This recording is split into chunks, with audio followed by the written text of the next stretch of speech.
So what did you learn from failing as an entrepreneur? First, I think failures are really the right way to study and to learn and to understand stuff. Because, you can read books about failures, it won't help you. You can make success, but you can't duplicate success. It's very, very difficult to duplicate success. Failures is exactly the time that you look at what you have done and what could you do differently and what happened here and what happened there. And I do have many failures in my history. Now, you learn from any failure, you learn a lot. By the way, failures is not just by establishing company and terminating it.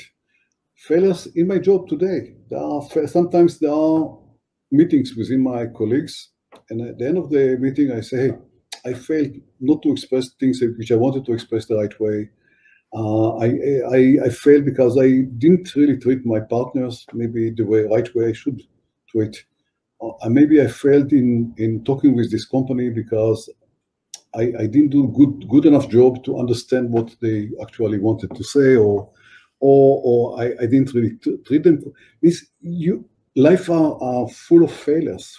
It's daily. And there are huge failures, there are small failures.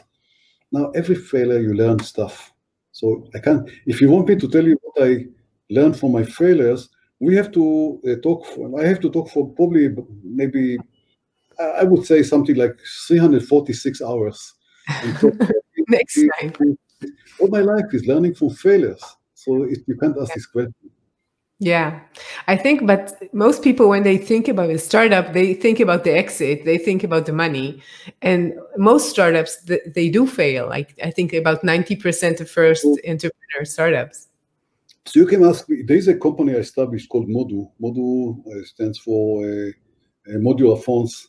Coincidentally, my nickname is Dubi. Yeah, so people in Israel call me Dubi. So it's Moran Dubi, M-O-T-U, Modu. Yeah. Coincidentally, of course. It's really coincidental. But Modu had this amazing concept of modular phones, and the word Modu comes actually from modular, Modu. Yeah? And I established this company after selling M System to SanDisk for $1.6 billion,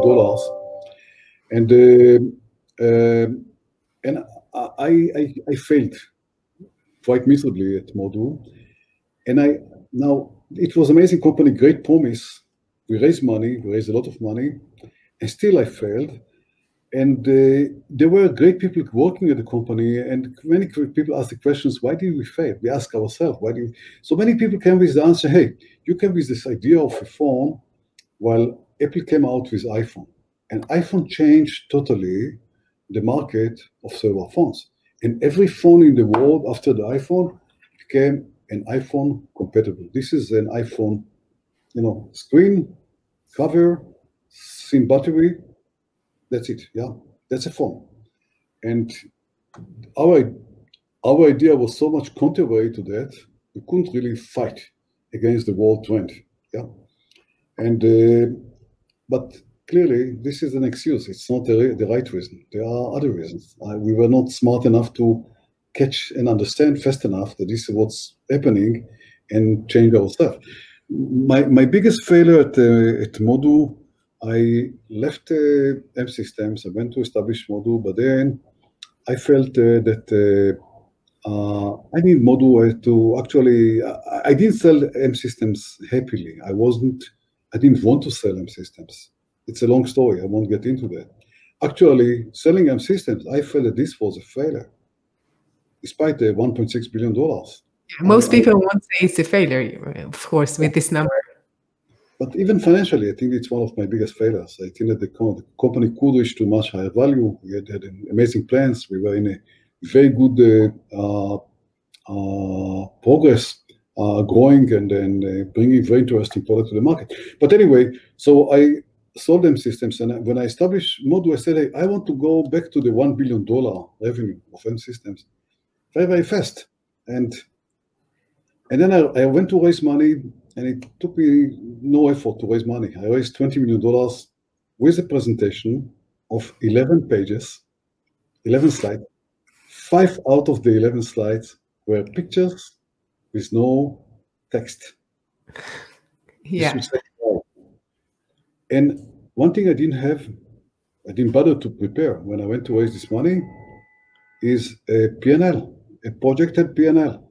How much money would be required? When are we going to have product?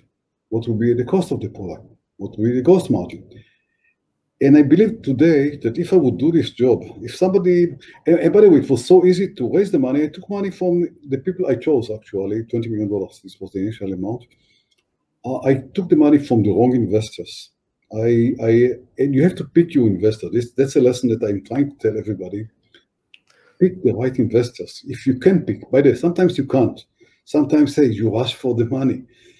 At least when you go to raise money, say, who do you want to raise the money from? Go to those guys ahead of the others, yeah? If they say no, then you go to the others. If they say no, go to the...